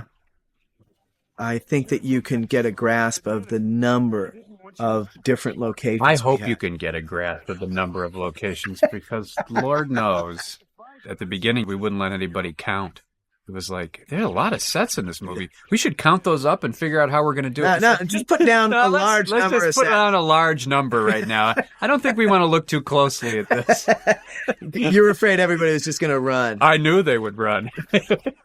We don't want to do that. Some of these scenes are in flux. We're changing our notion. There may not be this many sequences. We'll probably cut a lot of the movies long. So we'll let's not do too close an analysis here. Yeah, we'll probably lose some ambition. That's right. You start to see the brother and sister working together, and it's now they're defending each other. Right, and they don't. She's never done this before. She figured, oh my gosh.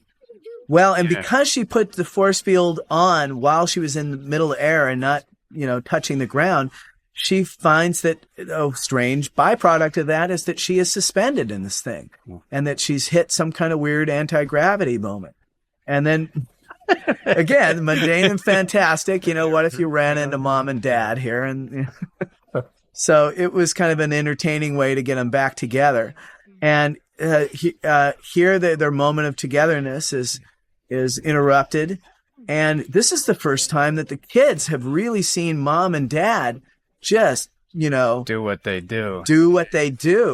And this is, this kind of feeling where you are surprised by your parents. You're not used to seeing them as young people that are physical. And now the family sort of makes it stand for the first time as a unit. And the idea was to give the audience just a taste of this. And then stop it, shut it down right before they get to really watch it. Yeah. Matching uniforms? So Syndrome, he's not put this together. You know, he's just realized that he's got a whole bunch of them here. And it delights both the evil guy and the geek in him. Right. You know? He's just got 4 great trading cards, you know? Yes, exactly. Huh? Oh, come on. You gotta admit this is cool. Just like a movie. The robot really... Some wonderful John Carr's animation there, and then Rodrigo did this stuff. Again, I'm picking out certain animators because I just happen to mention their scenes, but the entire crew really delivered on this stuff. And Mark Henn and all his team did magnificent simulation. Look at how the cape moves and the hair. Syndrome's hair. Yeah. It's fantastic stuff. And I love the way this room is lit.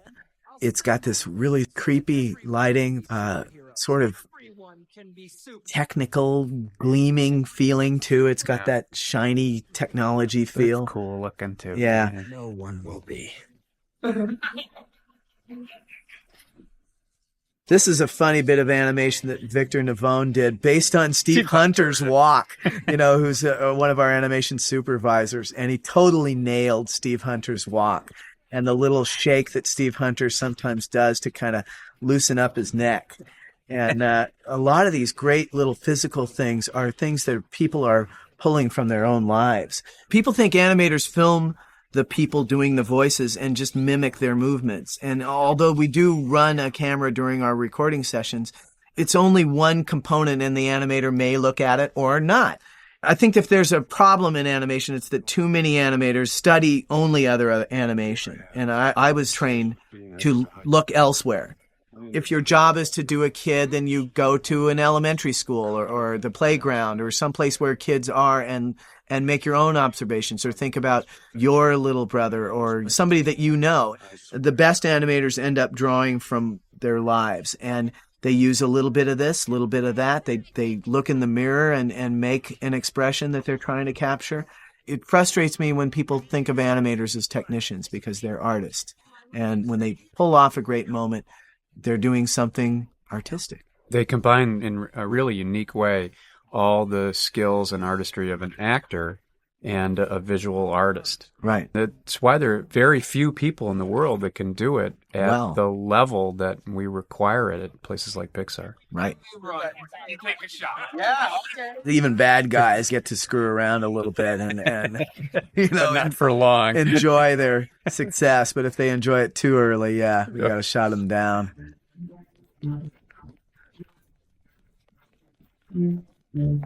This is the right hangar, but I don't see any jets. A jet's not fast enough. What's faster than a jet? Hey, I want a rocket. You know, the one thing I was thinking is I've been watching a lot of commentaries lately, and the ones that I've been watching are done by people who've seen what their films have done out in the big world, and we're just, this is before we've released the film, and we like it. But we have no idea if the Pixar string of success is. That's right. Yeah, are we going to be the ones that break it? You know, it's like, oh, please no. You know, that'll teach them to let in these outside guys. Yeah, no, we had a blast making it, and it's absolutely the film that I wanted to make. Mike Venturini did this animation of Frozone here that I just love. And Sam Jackson really did a funny performance here, a great performance, I think. I love Sam Jackson. So we have no idea how this will be received. We're hoping for it. We certainly couldn't have tried any harder than we tried. No. We absolutely killed ourselves on this. So we hope everybody likes it.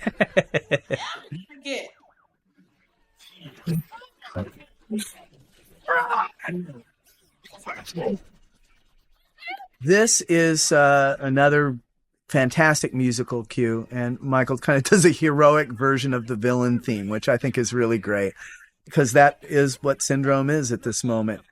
And the fact that he's enjoying being a superhero and endangering people at the same time. He saves a bunch of people, then he throws this tanker sort of mindlessly behind him. Yeah, kind of forgetting the fact that there's people around. Yeah. Which is the great schizophrenia of the character, the obliviousness of the character.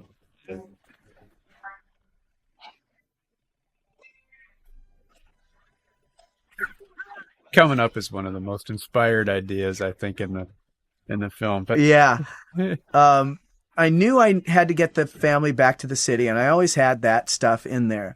But I didn't know quite how to get them back in the city, and we talked about a lot of things. And one of our storyboard artists, who I worked with on The Simpsons and Iron Giant as well, a great guy, Kevin O'Brien, said, "Hey, let me try something. I got an idea. Let me try something."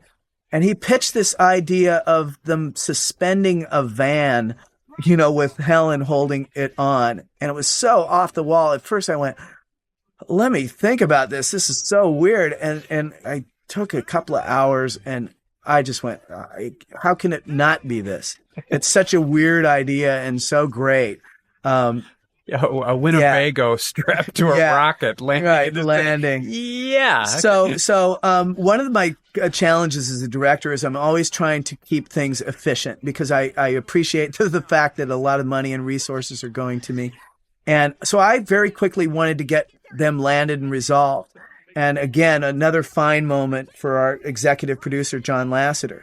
John said, wait a minute, we need something. We need a comedy here. Maybe they should have an argument. And I latched on it and immediately said, don't say another word. I know exactly what to do. Because again, when John says it, you are given permission. So I was not being the irresponsible director. He created a little opening for me there. And I think the idea of having Bob and Helen argue over directions was great. And I wrote that scene, and I think that it's the perfect thing to have there. Super duper, Dad! Let's do that again. Wait here and stay hidden. I'm going in. Well, what? I watch helplessly from the sidelines? I don't think so. I'm asking you to wait with the kids. And I'm telling you, not a chance. You're my husband, I'm with you. For better or worse. I have to do this alone. What is this to you? This scene starts out with some wonderful animation by Doug Frankel here. And right at a key point here, this is some of the most important dramatic animation in the film. It switches to Pete's own right here. And this is incredibly hard stuff to do to make it seem sincere and real. And the idea is that Bob is exposing where he feels weak. And it's so unexpected to Helen that she's incredibly touched by it. And this sweet moment, of course, is interrupted by a giant robot. Of course. Of course. It's The Incredibles. What else? Yeah. So now we're full on to this sequence, and this is the kind of sequence that I write loosely. I write what needs to happen. We need to see Violet get knocked out. We need to see Dad come to the rescue because Dad has been the negligent guy up to this point. We need to see him defend his kids. I had a few of these things laid out, the things that we must do. We must see this. We must have each character have their moment. But beyond those parameters, I just had in, it's a big action scene. All the characters and Frozone are involved. And it went through, how many different... A million iterations. And it wasn't until near the very end that it solidified. Well, yeah we got this idea, Mark and I, of the remote being a thing. And that's what we needed was the mundane. We had all these fantastic versions of the end sequence, but it didn't feel like the movie because it was only fantastic. Right. And once we got this idea of them fighting over the remote, which is something that everybody relates to, I think, then that was all that we needed. All the previous versions were useful because we knew what we didn't want to do. But there were elements, we wanted to reprise him running on water, and we wanted to show that throwing the ball thing had a place and stuff like that. But really, this end thing was, again, a collaboration between our fabulous Mark Andrews and And I think it turned out terrific. Right. And you don't, you know where you are. You're not getting lost, but you're moving all over the place. Right. It's just great. Right. Those are the kind of things I love as a director because I find them challenging when you have a lot of information to get across in a short period of time. I am very actively involved in shot planning. I really love it. And when I'm writing things, I imagine shots. So I am very active in the storyboarding part. It's not something that is just sort of sent to me. And I take pleasure out of working stuff like this out because I find it's very easy to lose the audience in this kind of stuff. And there are a lot of action movies that aren't very well done, that are confusing, where you just see a bunch of close-ups and you don't know if somebody's 10 feet from somebody or 100. And the great action directors, James Cameron and Spielberg and George Miller and those guys, you always know where you are every second. And that's the kind of sequence that I wanted to see on screen. The robot? People ask me what an animation director does, and it frustrates me because most of the important job a director does in animation is exactly the same as a director in live action. Do we understand the characters? Are their motivations believable? Do we feel something? Can we follow the plot? Is anything dragging? Do we clearly understand the spatial relationships when they're important? What is the timing of an edit? What is the composition of shots? When does music come into play? What kind of music is necessary here? All of these questions are exactly the same that any other filmmaker faces.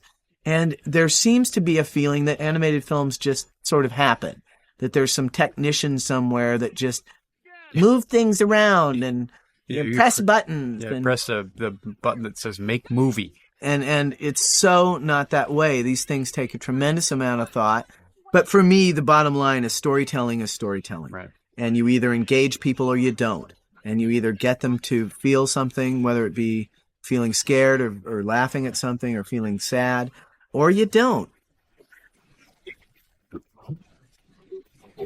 You kill him dead.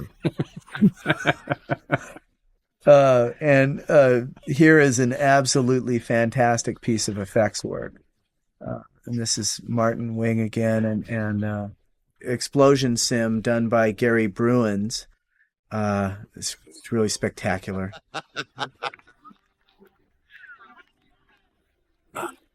So our heroes have saved the day. Our villain is gone, and Frank Thomas and Ollie Johnson make an appearance. And as we record this, Frank passed away last night at the age of 92, leaving behind an unbelievable amount of great work. And he was one of my mentors, and he and Ollie and Eric Larson and Milt Kahl and all those Disney guys, anyone in the field of feature animation owes them a huge debt of gratitude. It's just an amazing body of work. And here's to you, Frank. They also made an appearance in Iron Giant. Iron Giant, and I was really happy to get them both in this movie because I'm such an admirer of both their work and all of those guys. Any chance I get to tip my hat to those guys, I do. And here's a great performance by Spencer Fox. Oh, yeah. Really great readings of lines. And Ron Zorman did that animation. Just really terrific. Yeah, Spencer had very quirky line readings they were one of a kind, and very quickly it became obvious that he was our guy. Those guys that tried to kill us, that was the best vacation ever! I love our family. I've gone this whole time without mentioning our animation supervisors, the three Caballeros, Tony Fuccelli, Steve Hunter, and Alan Barillero, and they have done an awesome job. And the thing is they're everywhere. There's no specific scene that they animated, but they're all over the movie. They just lift everyone else's work up. It's really quite remarkable. Thank you, Caballeros. You bet. The baby's sleeping. Here's a fantastic bit of animation from John Cars. You took away my future. And the idea that he's now violating the home, which is more connected to the original opening that we did with Syndrome, which is also on this DVD. kind of violating the home. The old opening scene of the movie was him coming in to grab the baby. Right. And now it may last. Well, and this was always a part of my original pitch. And I didn't have that scene in the city worked out, but I knew I wanted this scene. And part of the problem with a lot of the superhero movies for me is that they're always involving huge throngs of people at the end because you want it to be spectacular. But it's hard for the audience to care about a throng. Right. They can care about a person, though. So I always knew that I wanted to have the last action sequence in the movie be around the baby because we care about the baby. Right. And of course, Mom and Dad don't know in this whole section that Jack has done all that transforming up there. Right. They still think he's just Jack. Just Jack. And he had one more. Yeah, he was going to go turned through. gooey, and we couldn't get it to work. Quite get in it time. right. Yeah. So here, Syndrome is done in by what? His cape. No capes. And I really like this shot where Mom is trying to reassure her kid while debris is raining down on her. And this shot to me is also emblematic of the movie. You have suburbia, but one house is detonating. No sequence left unexploded. Slogan copyright John Walker 2004. Again, this Sandy Cartman and Mock Kobayashi did a great job on that force field, which I think is a beautiful effect. Here's a little guest appearance by my son Nick, who was also the voice of Squirt in Finding Nemo.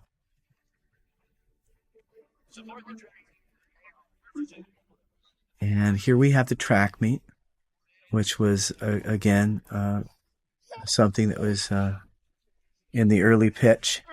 And Tony Reidinger making his reappearance. And Violet's hair is back, and she's feeling very different about herself. And at one point, one version of this, you had Violet kissing him.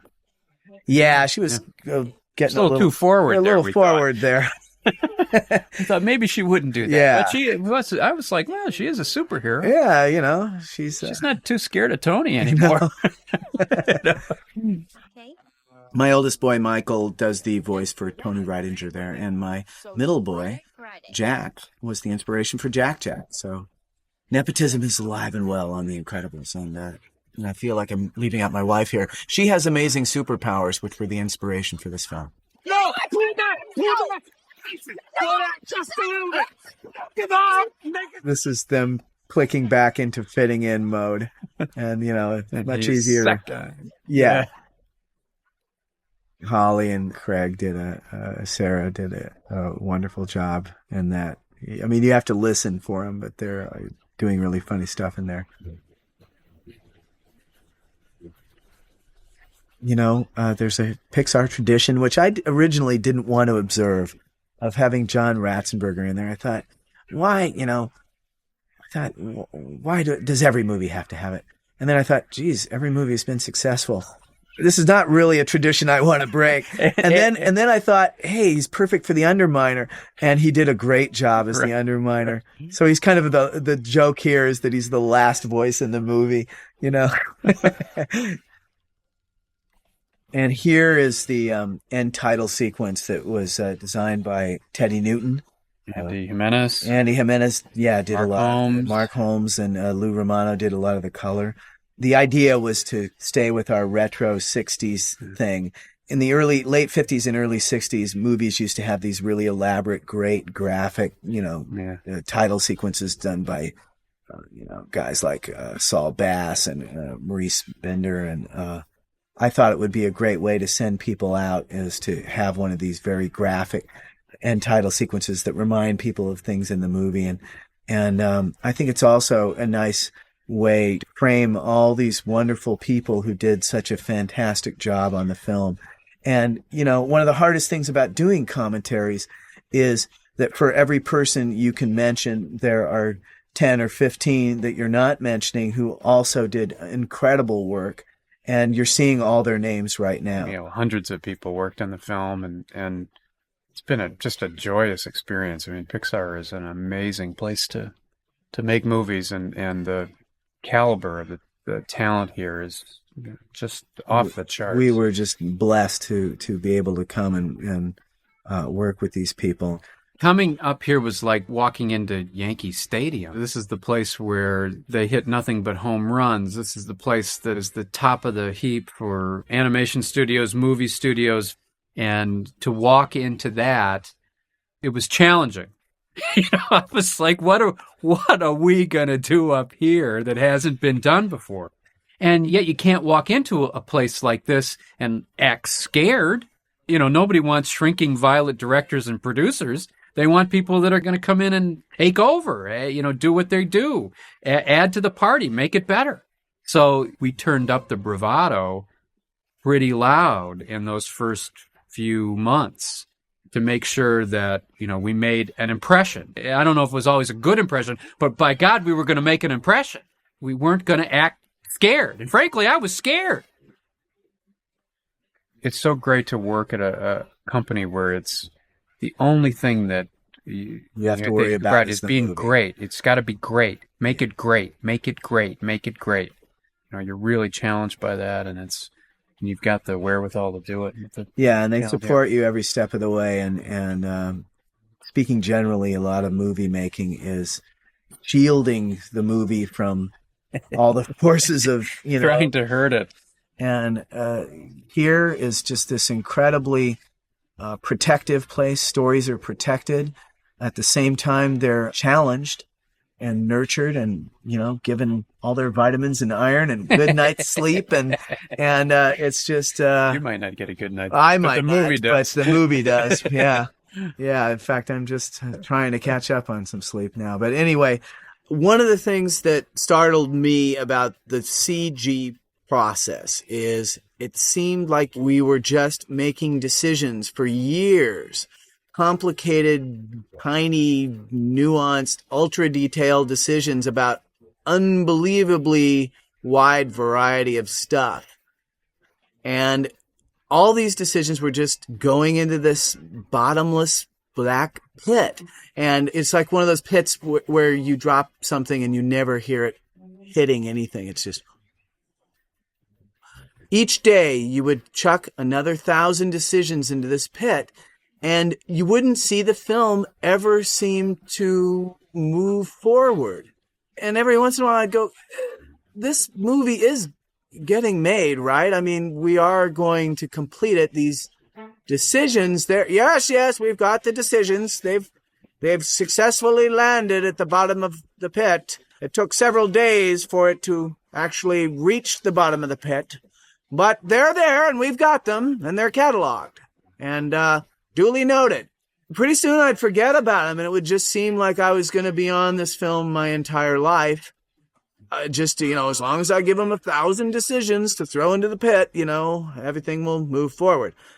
Well, the funny thing is by the time I started forgetting about it, the film would start coming back, and it would be complete, and all these things actually did go somewhere. And it was almost like, when did this get done? That's the 400 billion decisions. That's what they look like all together. So it seemed like nothing happened. And then it seemed like overnight, everything happened and the film suddenly appeared. We are incredibly grateful to all the people that you see here. Please look at some of the other features on the DVD where all these people are singled out and highlighted because, right. Bill Wise and Rick Sayre and Brandon McGeary and Ralph Eggleston came in off of just coming off of Nemo when we were in deep trouble and really saved our hide. And Nigel and just Janet and Patrick and that over and over again. Corey Ray, Catherine Serafian, Mark Henn, leading Simulation, all those great guys in Sim. We can't forget our esteemed editor, Steve Schaefer. Steve Schaefer. He's right on the other side of the glass. Staring at us. Hey, what about me? What about me? I was only on it for the whole ride. Yeah. Anyway. It's a collection of brilliant people really trying their absolute hardest. And John and I are incredibly grateful to every single name you see here, even the production babies. We're grateful to you, production babies, for being born. For being born during this film. and giving your parents another reason to go back to work. Well, the funny thing is, there was actually one of our animators, Dave Mullins, was overthinking some of his first scenes on the film. Huh? And the minute he had his kid, because there was suddenly this huge demand on his energy, he had to focus down his scenes, and his scenes became 3 times more, right on the money because he had limited energy and he had to focus all of it. He couldn't overthink anything. And it actually, so thank you, Mullins production baby. For focusing your father. Yeah, no, really, every single name you see here is just we thank you. Yeah, and we thank you, valued home viewer, for watching this film and listening to us blather about it. Right. And there's lots and lots of features on the DVD. There's many places to please wander. Check them out. Wander all over the DVD. You'll find some quite wonderful and sometimes disturbing things on this DVD. So please do check all of these things out. Thanks a lot, and we'll see you again. Take care.